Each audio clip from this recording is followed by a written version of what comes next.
Assalamualaikum warahmatullahi wabarakatuh. Om Swastiastu, Namo Buddhaya, Salam Kebajikan. Perkenalkan, nama saya Abdul Hakim Adi Papatundo dengan NIM akhir 42. Di sini saya akan mempresentasikan ulangan tengah semester yaitu mata kuliah Teknologi dan Pemanfaatan Batubara. Jadi topik yang pertama yang saya ambil itu ya briket batubara.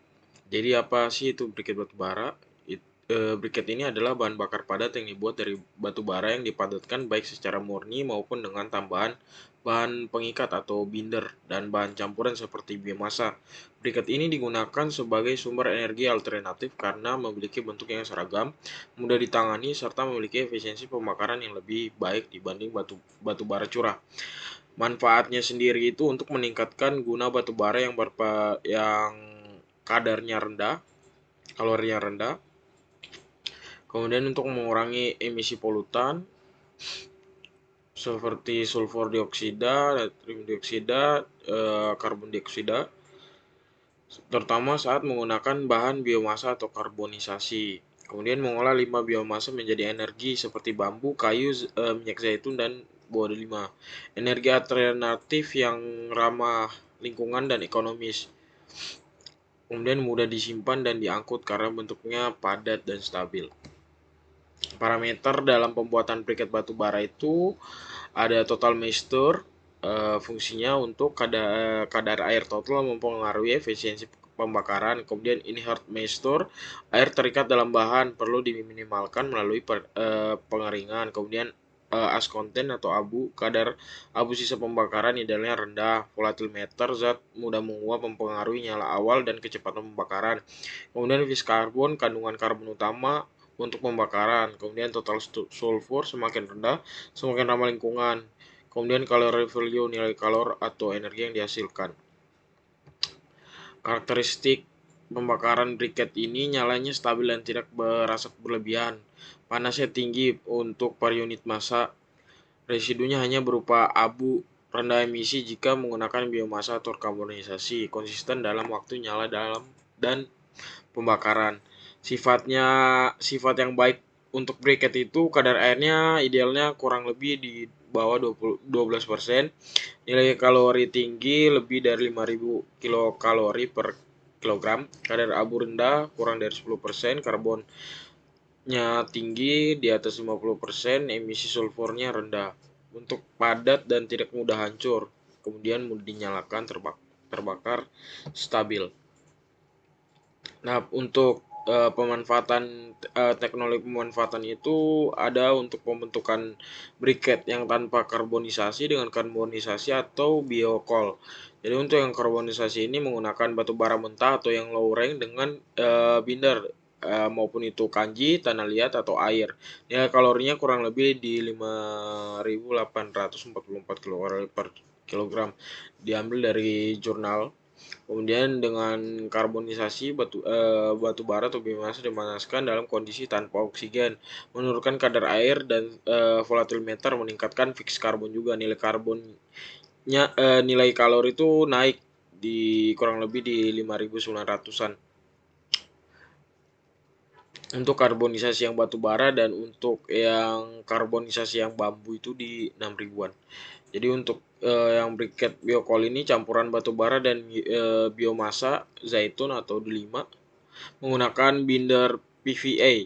Optimalisasi dengan metode Central Composition Design dan RSM. Ya, kalori optimal di 6.700-an, lebih ramah lingkungan karena emisi karbon oksidanya dan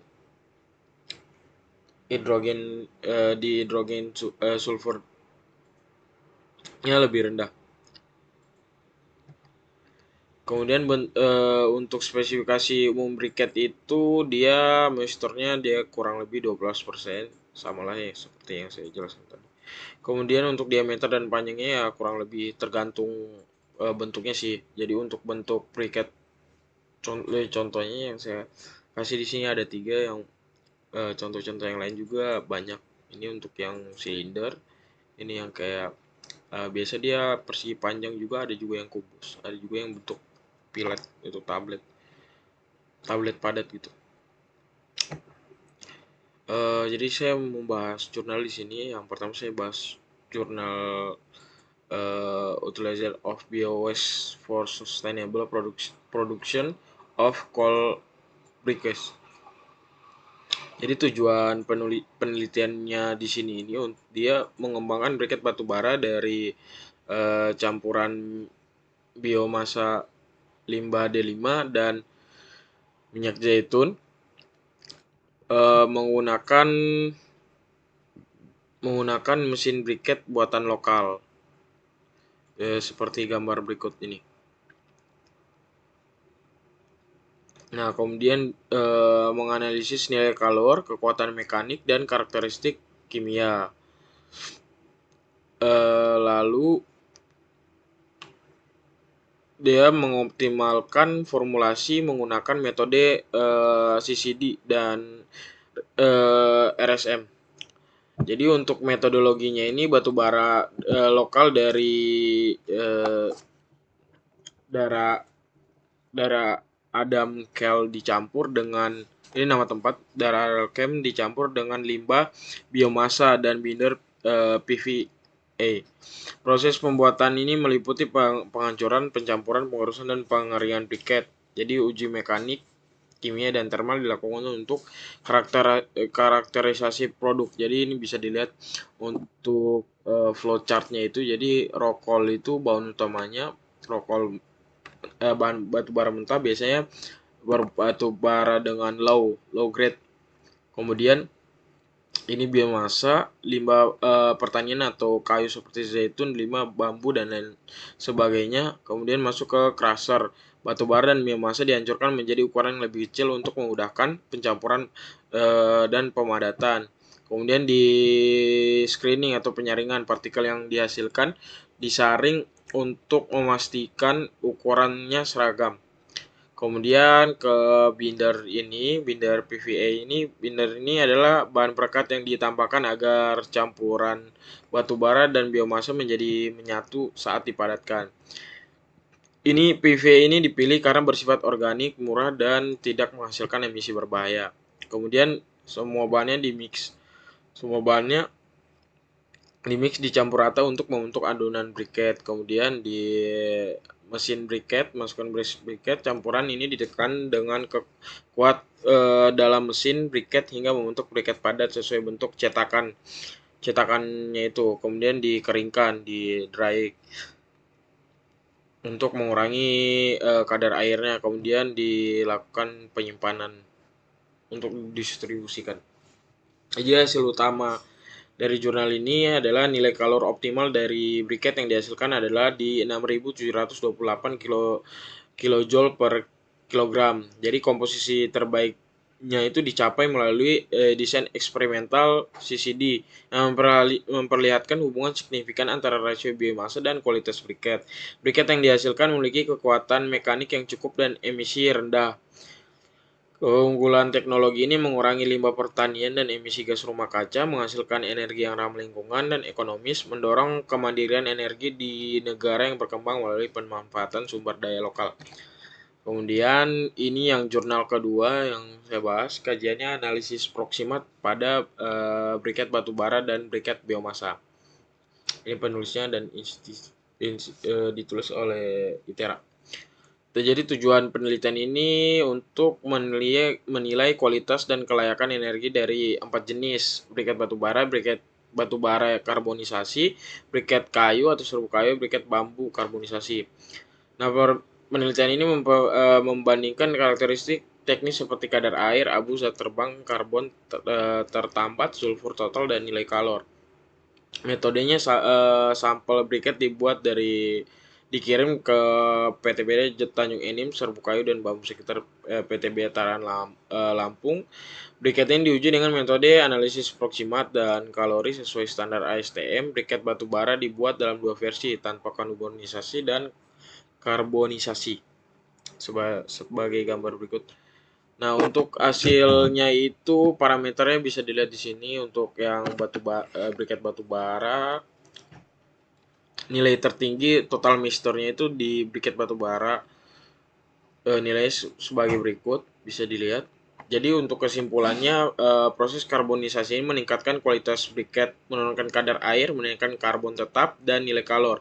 Briket batubara karbonisasi dan briket batubara karbonisasi adalah jenis yang paling direkomendasikan karena daya bakarnya lebih baik, nilai kalornya tinggi, rendah risiko kontaminasi dan korosi. Bisa dilihat dari parameter di sini untuk nilai tertinggi dan nilai terendahnya.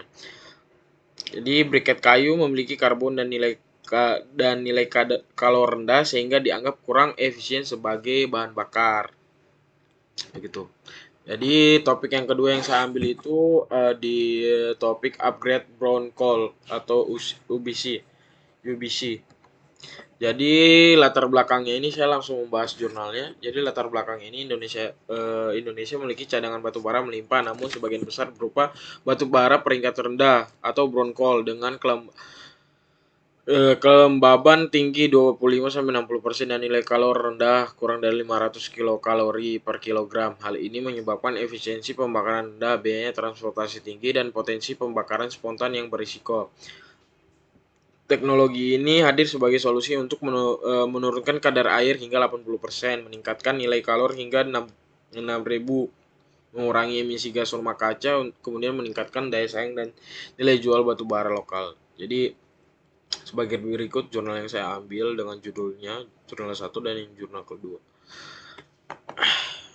Jadi untuk metode dan teknologi UBC ini jadi untuk pertama itu proses pelapisan minyak atau mixing oil coating, digunakan oli bekas dan minyak goreng bekas untuk melapisi batu bara di daerah Borneo dari jurnal. Hasilnya kadar airnya tuh turun dari 17,75% menjadi 3 sampai 4%.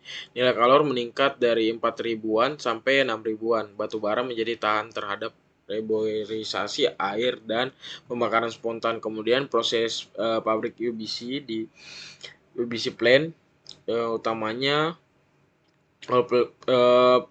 preparation, slurry dewatering, coal oil separation, recovery, dan briktisasi. Studi ini dilakukan untuk menggunakan data dari PT Bukit Asam dan UBC Plant di Cirebon dan Satuy. Analisis menggunakan Long Range Energy Alternative Planning System. Jadi pada gambar yang berikut ini bisa dilihat yang atas untuk flowchart upgrading brown coal processing. Jadi tahap awal itu batu bara yang mentah, yang low, kondisinya dalam kondisi aslinya masuk ke dalam processing. Nah, kemudian dihancurkan batu bara ini jadi ukuran lebih kecil.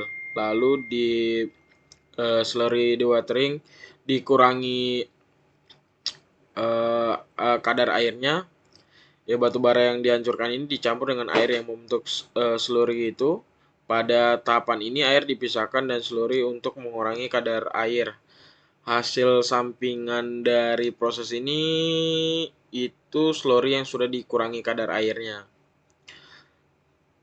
Kemudian dia ke oil separation, di coal atau oil separation, pemisahan batu bara atau minyak yang ditambahkan dalam proses dan kemudian dipisahkan kembali dari batu bara. Minyak ini berfungsi untuk mengikat partikel batu bara dan membantu dalam proses pembuatan briket. Jadi kemudian habis itu dari proses ini dimasukin ke oil recovery, pembelian minyak yang telah dipisahkan dari batu bara diproses untuk dipulihkan dan digunakan kembali pada tahap coal oil separation. Hasil dari tahapan ini adalah upgrade brown coal yang kadar airnya sudah jauh berkurang. Kemudian batu bara yang telah ditingkatkan kualitasnya dipadatkan di sini. Lalu produk akhirnya dari UBC itu yaitu briket batu bara yang coklat dengan nilai kalori yang tinggi dan kadar airnya rendah. Seperti itu. Jadi hasil dan performanya untuk upgrade brown coal produknya seperti ini aspeknya, moisture, konsumsi batu bara untuk PLTU, emisi gas rumah kaca, dan sebagainya. Jadi untuk manfaat teknologi UBC sendiri ini untuk efisiensi energi membutuhkan lebih sedikit batu bara untuk hasil listrik yang sama. Ramah lingkungan, penurunan emisi CO2 hingga 15% lebih bersih dibanding batu bara mentah. Kemudian ekonomis, IRR mencapai 9,36% payback periode 9 tahun dari umur proyek 20 tahun. Kompetitif untuk ekspor, produk UBC memiliki kualitas setara batu bara peringkat tinggi, bisa dijual dengan harga yang tinggi. Jadi untuk rekomendasi kebijakan energi ini, dia melarang ekspor langsung batu bara kualitas rendah karena masih bisa eh, eh, batu bara kualitas rendah itu masih bisa ditingkatkan lagi untuk kalornya dan bisa ekonomis. Subsidi dan intensif bagi pengembang UBC, sinergi antara produsen batu bara dan pabrik UBC, peningkatan pengawasan dan regulasi harga. Jadi kesimpulan dari pembahasan UBC ini, jadi untuk teknologi upgrade brown coal ini mampu meningkatkan kualitas dan nilai tambah batu bara yang muda di Indonesia. Penggunaan campuran pelapis minyak bekas memberikan metode murah dan efektif untuk peningkatan nilai kalor. UBC tidak hanya menguntungkan secara teknis dan ekonomi, tapi juga mendukung tujuan energi nasional Indonesia 2025 sebagai sumber energi yang dominan. Kemudian yang topik yang saya ambil terakhir itu in situ gasification underground coal gasification. Jadi untuk latar belakangnya ini underground coal mining ini adalah teknologi untuk mengubah batu bara yang belum ditambang menjadi gas sintetis atau syngas yang langsung dalam tanah atau in situ tanpa perlu penambangan fisik. CG ini berpotensi memperluas cadangan energi, mengurangi emisi, serta menurunkan biaya dan risiko dari penambangan batu bara tradisional. Berikut jurnal yang saya ambil. Jadi prinsip kerjanya dilakukan dengan mengobor sumur injeksi dan produksi ke dalam lapisan batu bara. Batu bara dibakar sebagai substoikiometrik dan gasifikasi dilakukan dengan oksigen, udara atau uap air menghasilkan syngas, campuran H2, CO, CH4 dan gas-gas lain.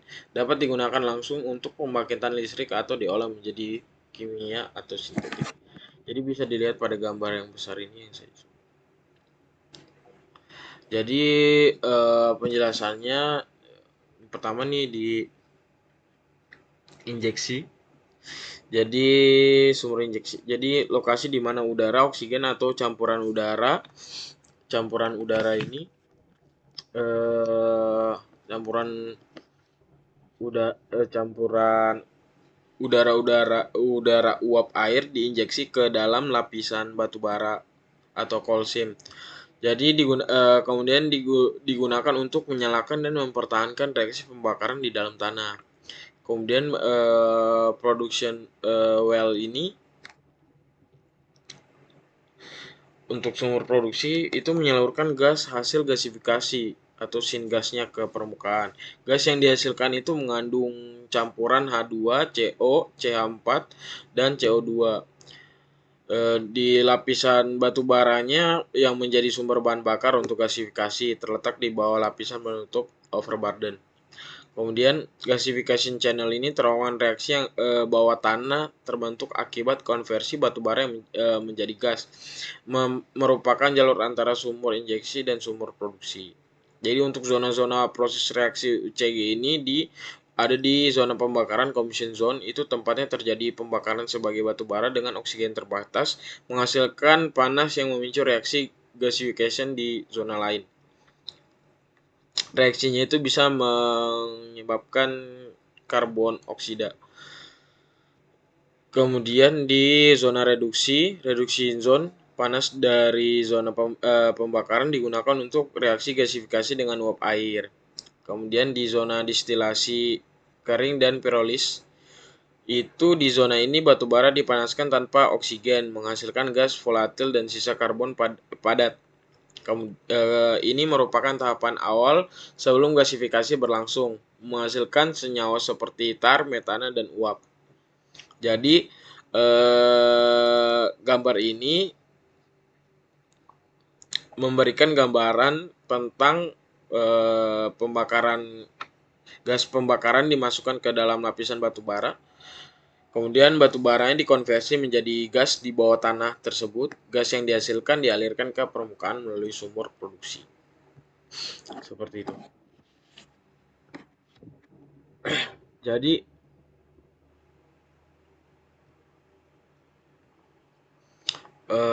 lanjut, untuk kelebihan UCG sendiri ini itu menghasilkan cadangan batu bara batu bara dalam dan tidak ekonomis untuk tambang.